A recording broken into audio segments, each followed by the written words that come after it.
Kau terbesar dan mulia,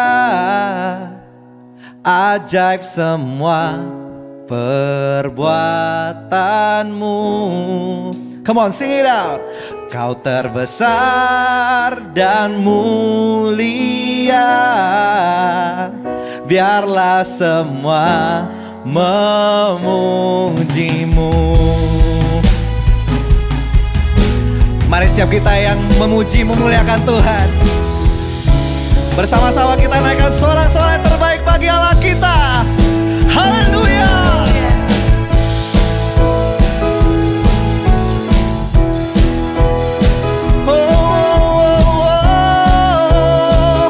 Ini segenap kerinduan kami ya Tuhan. Segenap hati aku memuji, segenap jiwaku bernyanyi, karena roh-Mu ada dalamku Tuhan. Bersama katakan, ku angkat tanganku memuji, ku angkat suara dan bernyanyi, karena roh-Mu ada dalamku Tuhan. Mari bergoyang bersama katakan, mari menari memuji, ungkapkan sukacita di hati. Bersama-sama nyanyikan, Kau terbesar dan mulia, ajaib semua perbuatanmu. Kau terbesar dan mulia, biarlah semua memujimu. Lebih lagi bersama nyatakan, Kau terbesar dan mulia, ajaib semua perbuatanmu. Kau terbesar Tuhan dan mulia, biarlah semua memujimu. Bersama-sama kita nyatakan, biarlah semua memujimu, biarlah semua memujimu. Biarlah setiap yang bernafas di tempat ini memuji-muji kebesaran-Mu Tuhan. Mari setiap kita yang bersukacita sorakan haleluya.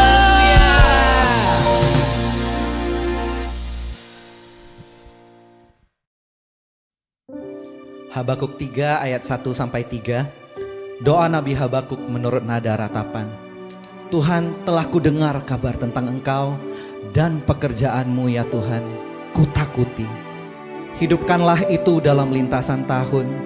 Nyatakanlah itu dalam lintasan tahun. Dalam murka ingatlah akan kasih sayang. Allah datang dari negeri Teman, dan yang maha kudus dari pegunungan Paran. Keagungannya menutupi segala langit, dan bumi pun penuh dengan pujian kepadanya. Biarlah ini menjadi pujian dari hati kami ya Bapa.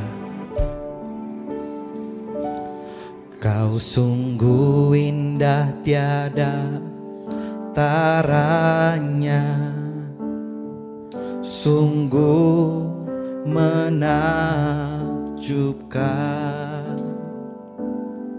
sungguh ajaib untuk dimengerti, lebih dari semua yang ada. Hikmat-Mu tiada terselami, kasih-Mu dalam tak terduga. Kau sungguh indah tiada taranya, mulia dan berkuasa. Kami nyatakan, ku kagum hormat akan Engkau. Ku kagum hormat akan Engkau. Kau Allah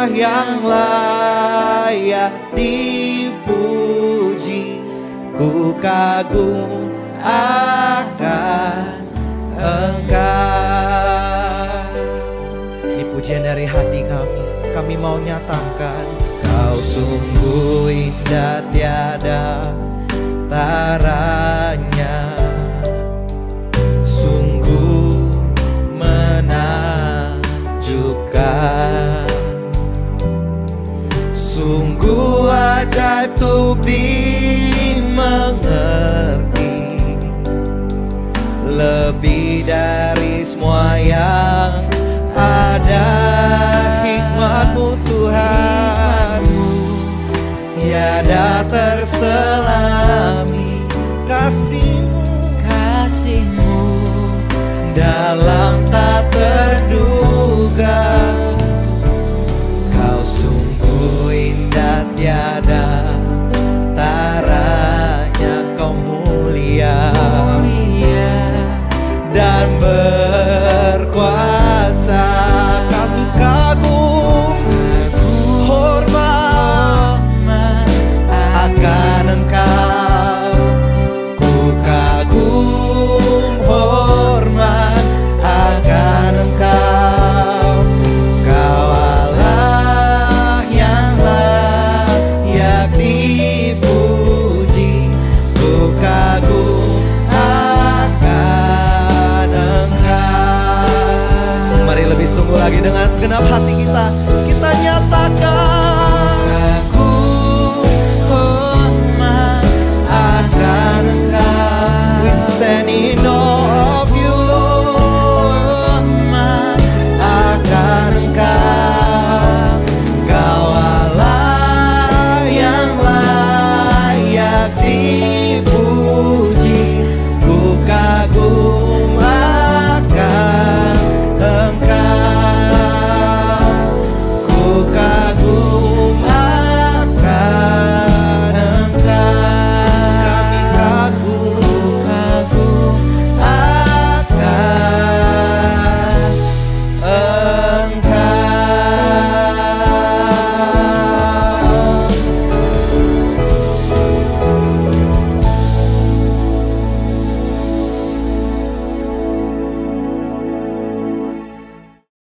Shalom JC, hari ini kita punya topik namanya Endgame Mission. Dan hari ini kita belajar kalau kita adalah saksi, dan kita belajar kenapa saya harus melayani, serta bagaimana cara saya untuk melayani.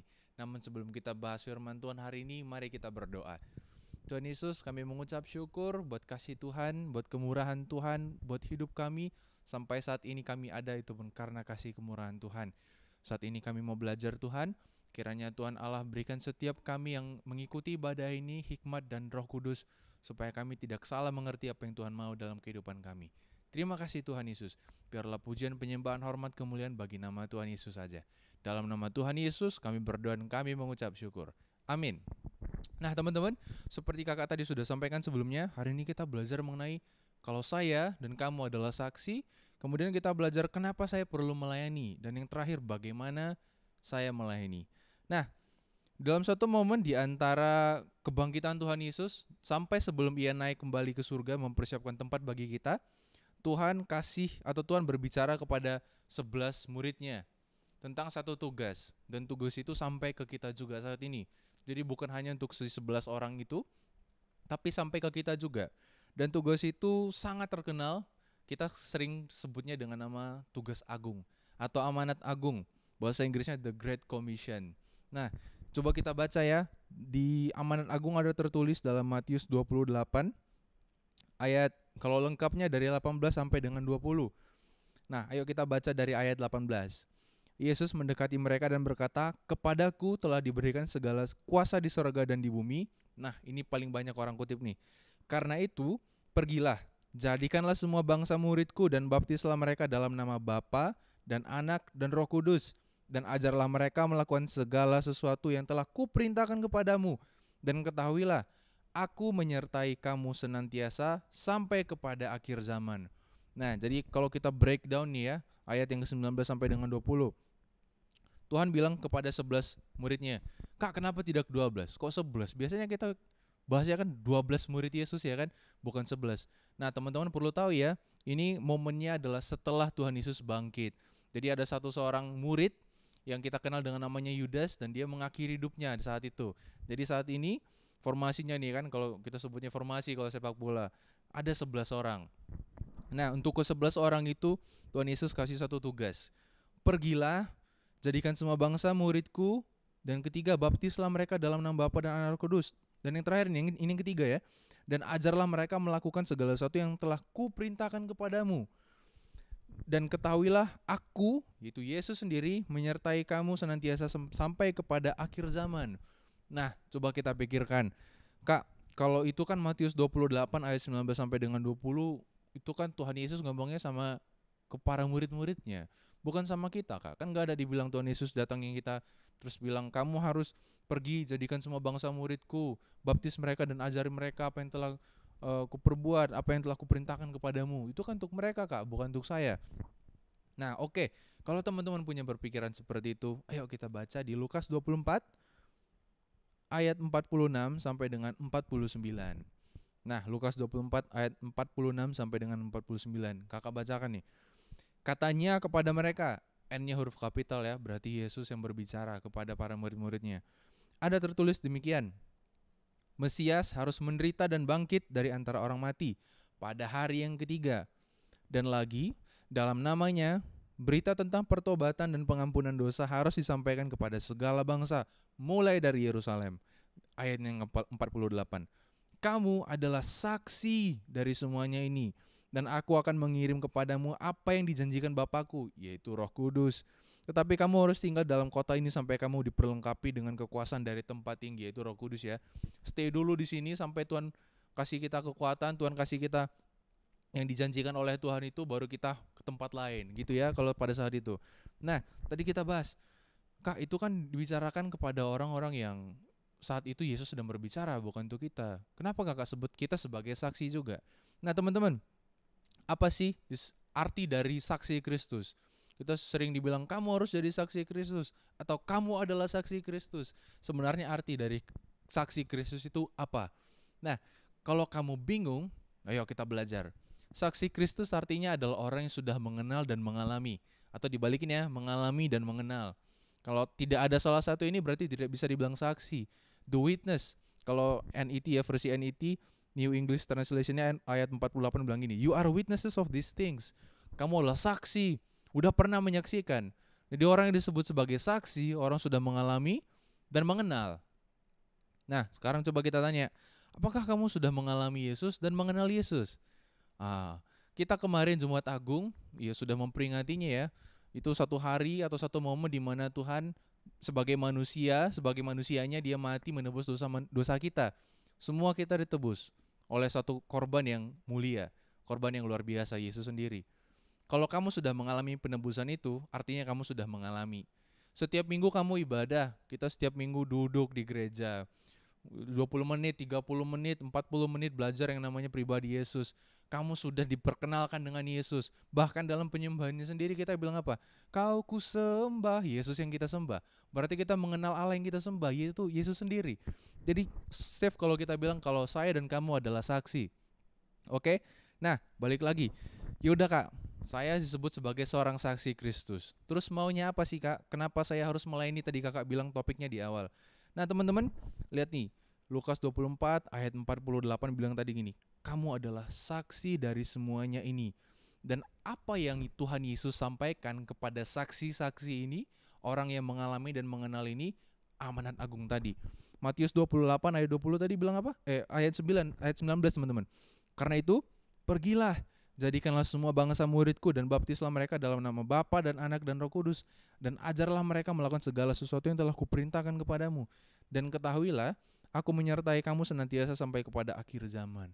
Jadi semua kita adalah saksi Kristus. Dan tidak ada satupun dari kita yang tidak punya tugas amanat agung. Jadi setiap kita yang percaya, setiap kita yang bilang aku mengenal Tuhan, atau aku menyembah Tuhan Yesus, aku Kristen, semuanya kita punya satu tugas yang namanya amanat agung. Jadi tugas agung kita, kalau teman-teman mau lihat, itu ada di Matius 28 ayat 19 sampai dengan 20. Nah, oke. Kak, kalau misalkan kita harus jadikan semua bangsa murid Tuhan dan baptis mereka dan ajar mereka, berarti saya harus jadi pendeta dong, Kak. Saya harus sarjana teologi dulu atau saya harus ambil akademi dulu ini untuk ngambil ilmu teologi Kristen. Apakah harus seperti itu? Nah, tidak harus seperti itu, tapi bukan berarti itu tidak penting. Karena kalau mau menjadi saksi harus punya pengetahuan juga ya kan. Nah, balik lagi ya. Dalam rangka penuntasan amanat agung tadi, kita ambil contoh di gereja. Kamu datang setiap hari Minggu, duduk disambut sama Asher. Mungkin hatinya lagi kurang baik tapi jumpa sama Asher, "Shalom, apa kabarnya? Ayo silakan duduk di sini." Kamu diantarin duduk. Kamu disambut dengan keramahan ya kan. Begitu kamu duduk, memulai ibadah, kamu ada penyembahan. Wah, kamu diberkati dengan musiknya yang menggugah hatimu. Kamu diberkati dengan penyembahannya yang membuat matamu terbuka ya kan, atau kamu menyembah dengan hati yang tenang. Kamu bisa mengalami berjumpa dengan Tuhan melalui penyembahan itu. Setelah kamu nyanyi-nyanyi, terus kamu diperkenalkan lagi dengan kebenaran. Kamu dikasih firman Tuhan, kamu dikasih makanan rohani. Jadi semuanya itu kamu diberi. Bahkan untuk mempersiapkan untuk sharing saja, ada orang yang di belakang layar mengoperasikan komputernya, mempersiapkan desain. Dia harus siaga mendengar sharing khotbahnya, mau ganti next slide atau sebelumnya mundur lagi atau buka ayat lagi. Untuk mau menampilkan pujian penyembahan saja ada orang yang latihan, harusnya kan harus kulik lagu, ada pengorbanan di situ. Nah teman-teman, jadi Kak, apa hubungannya amanat agung tadi dengan yang ini? Apakah ini termasuk dalam proses atau salah satu contoh penuntasan amanat agung? Tentu iya teman-teman. Kenapa? Karena dalam penuntasan amanat agung, semua yang mereka kerjakan ini punya satu tujuan, supaya kita bisa kenal Yesus. Kita belajar setiap minggunya tentang Yesus. Jadi bukan berarti kalau fokus saya adalah amanat agung, saya tidak perlu terlibat dalam pelayanan di gereja. Nah, itu namanya melayani pekerjaan Tuhan ya, bukan melayani Tuhan. Itu beda lagi. Melayani Tuhan adalah antara saya dengan Tuhan langsung. Tapi kalau melayani pekerjaan Tuhan, ya Tuhan selama dia ada di bumi ini, dia ngapain? Dia melakukan mukjizat. Dia menjadi saksi ya kan. Oh, bukan menjadi saksi lagi, tapi dia yang harus kita sembah ya kan teman-teman. Dia melakukan perbuatan-perbuatan hebat. Dia menceritakan tentang kebenaran itu sendiri. Dia mengajar. Nah, jadi kalau teman-teman pikirkan itu yang ibadah di gereja itu Kak, gimana? Apakah itu salah satu bentuk saya bisa melayani Tuhan? Tentu. Jadi dalam rangka penuntasan amanat agung atau mendukung amanat agung itu, ada beberapa bidang pelayanan di gereja. Mulai dari Asher, multimedia, creative ministry, penari, musik, pelayanan diakonia, tritugas gereja lagi ya kan, marturia, koinonia gitu teman-teman. Jadi sekarang kamu udah tahu nih, kenapa saya perlu melayani. Kamu udah tahu kenapa kamu adalah saksi dan kenapa kamu harus melayani. Sekarang kakak mau kasih satu lagi. Kak, ini kayaknya pekerjaan yang berat deh Kak. Kayaknya aku mau melayani saja kayaknya harus mikir-mikir dulu. Karena aku masih banyak berdosa Kak. Aku masih sering cakap kotor. Aku gak bisa jaga lidahku. Aku gak bisa jaga perbuatanku. Masih banyak buat salah Kak. Nah tapi Alkitab bilang apa sih teman-teman? Yuk kita buka di Kisah Para Rasul 1 ayat 8. Yuk kakak baca ya. Tetapi kamu akan menerima kuasa kalau Roh Kudus turun ke atas kamu. Dan kamu akan menjadi saksiku di Yerusalem dan di seluruh Yudea dan Samaria dan sampai ke ujung bumi. Nah, kan kamu gak mungkin bilang kalau kamu tidak punya Roh Kudus. Semua kita yang percaya punya Roh Kudus. Tapi ada orang yang peka dengar suara Roh Kudus, ada yang tidak. Ibaratnya ada yang bisa mengaktifkan Roh Kudus itu bekerja dalam dirinya, atau justru lebih memilih kedagingannya. Nah, kamu tipe yang mana teman-teman? Jadi, jangan bilang kalau saya tidak mampu atau saya belum layak melayani Tuhan. Ya, semenjak Tuhan udah menebus dosa kita, kita sudah dilayakkan. Tidak ada cerita saya nggak layak untuk melayani Tuhan. Nggak ada lagi kayak gitu teman-teman. Jangan jadi pribadi yang seperti itu. Kita semua sudah layak karena pengorbanan Tuhan. Jadi Kisah Para Rasul 1 ayat 8 bilang, kita diberi Roh Kudus. Kamu akan menerima kuasa kalau Roh Kudus turun ke atas kamu. Kamu akan menjadi saksi. Dan apa yang dilakukan oleh saksi? Amanat agung tadi. Menceritakan tentang Tuhan Yesus. Pergilah. Ajar mereka, baptis mereka. Nah itu ya teman-teman ya. Nah pertanyaan kedua, saya sudah tahu kenapa saya disebut sebagai saksi dan saya sudah tahu kenapa saya melayani. Berikutnya bagaimana saya melayani. Nah cara untuk melayani itu banyak, tapi kita ambil sederhananya supaya teman-teman bisa lakukan ya. Kalau misalkan kita bicara kamu kalau menjadi saksi harus bisa sharing atau khotbah di depan umum, ya belum tentu kamu bisa sekarang saat ini seperti itu. Ya kan, kamu harus punya pengetahuan lagi, kamu harus belajar lagi. Tapi ada beberapa cara yang kamu saat ini bisa lakukan. Yang pertama, ya tentu jadi saksi. Orang yang jadi saksi itu orang yang sudah mengenal dan mengalami. Mengenal dan mengalami tentu mengikuti apa yang Tuhan Yesus katakan atau Tuhan Yesus perintahkan. Itu tentang apa, Kak? Mengasihi katanya. Wah, kita sering bilang mengasihi. Oh, Tuhan Yesus mengasihi kita. Tuhan Yesus mengasihi kamu. Sampai-sampai karena sudah terlalu sering mendengar kata dikasihi, jadi sepele dengan dosa. Nah, kita nggak belajar hanya tentang mengasihi, tapi kita juga belajar tentang kebenaran. Dan ada penghakiman di luar dari kebenaran itu. Jadi jangan semata-mata bilang karena aku dikasihi, maka aku bisa berbuat apa saja. Tidak, ada kata kebenaran. Jadi di luar dari kebenaran adalah dosa itu sendiri, maut. Maka berhati-hati teman-teman. Jadi orang yang menjadi saksi adalah dia juga menjaga hidupnya. Menjaga hidupnya untuk tidak main-main dengan kebenaran itu. Tidak main-main dengan apa yang Tuhan perintahkan. Jadi jangan sembarangan ya kalau kita sebut diri kita sebagai orang pengikut Tuhan Yesus. Tapi masa pengikut Tuhan Yesus nyontek di sekolah? Wah, kita nyebut diri kita sebagai pengikut Kristus, tapi kita merusak diri. Wah, kita melukai tangan kita, melukai diri kita karena kita tidak terima dengan keadaan. Padahal Roh Kudus menjadi apa? Penuntun, pembimbing, yang memberikan kekuatan, penolong. Tapi masa kita udah diberi Roh Kudus pun masih melukai diri kita. Melukai diri bahkan tidak menyelesaikan masalah, justru memperparah masalah saja ya kan, karena ada lagi treatmentnya setelah itu. Nah, apalagi Kak yang bisa saya lakukan untuk melayani Tuhan? Kalau tadi adalah jadi saksi, dan yang kedua mengasihi dan menjaga diri, yang ketiga terlibat dalam bidang pelayanan di gereja. Teman-teman, ada banyak pelayanan gereja, ada banyak bidang pelayanan yang ada di Junior Church, mulai dari pelayanan bidang musik. Dalam bidang musik ada instrumen musik, worship leader, dan singer. Tentu kamu tidak langsung melayani, kamu pasti di-train dulu. Ada juga bidang pelayanan creative ministry, ada pelayanan multimedia, ada pelayanan dancer, ada pelayanan bidang doa, ada pelayanan yang lain-lainnya. Teman-teman, segala sesuatu yang ada dalam bidang pelayanan ini bertujuan untuk satu, mendukung pelayanan Tuhan, mendukung pelayanan di gereja, yaitu amanat agung itu sendiri. So teman-teman, hari ini kita sudah belajar. Saya dan kamu adalah saksi. Kita juga sudah belajar kenapa saya harus melayani. Dan sekarang kamu tahu juga bagaimana cara kamu melayani. Jadi gak usah tunggu lama-lama lagi. Ayo, datang setiap hari Minggu kita melayani Tuhan. Oke teman-teman, kita sudah selesai hari ini. Mari sebelum kita selesaikan ibadah kita berdoa dulu. Tuhan Yesus, kami mengucap syukur buat kasih kemurahan Tuhan. Oleh karena kasih Tuhan, maka kami boleh menyelesaikan ibadah ini. Terima kasih Tuhan, Tuhan Yesus sangat baik. Tuhan, hari ini kami belajar kalau setiap kami yang menyebut kami percaya Tuhan Yesus, kami pengikut Kristus adalah saksi Kristus. Dan setiap kami punya satu tugas, kami menjadi saksi, kami menceritakan tentang Tuhan Yesus kepada siapapun yang kami kenal, kepada siapapun yang haus akan kebenaran itu Tuhan. Mampukan kami Tuhan Yesus. Kami tahu Roh Kudus Tuhan berikan untuk kami sehingga kami mampu menjadi saksi, namun berikan kami hati yang taat juga Tuhan. Mampukan kami, ajar kami Tuhan Yesus, sehingga kami tidak keras kepala, telinga kami peka Tuhan Yesus. Kami boleh dengar apa yang Tuhan hendak perintahkan kepada kami, Tuhan mau untuk kami lakukan Tuhan. Jangan berikan kami hati yang keras Tuhan, berikan kami hati yang baru. Terima kasih Tuhan Yesus. Kami anak-anak muda Tuhan mengasihi Tuhan dengan luar biasa. Kami cinta akan Tuhan. Berkati kami Tuhan Yesus, urapi kami, mampukan kami untuk menjadi saksi. Terima kasih Tuhan. Kami mau berdoa buat keluarga kami, teman-teman sekolah kami, lingkungan kami dimanapun kami berada Tuhan. Kiranya Tuhan Allah jadikan tempat dimanapun kami berada untuk kami boleh bersaksi Tuhan. Kami berdoa buat keluarga kami, Tuhan cukupkan kebutuhan segala sesuatu. Tuhan berikan apa yang kami butuhkan, Tuhan berikan umur yang panjang Tuhan. Kami boleh mengenal satu dengan yang lainnya.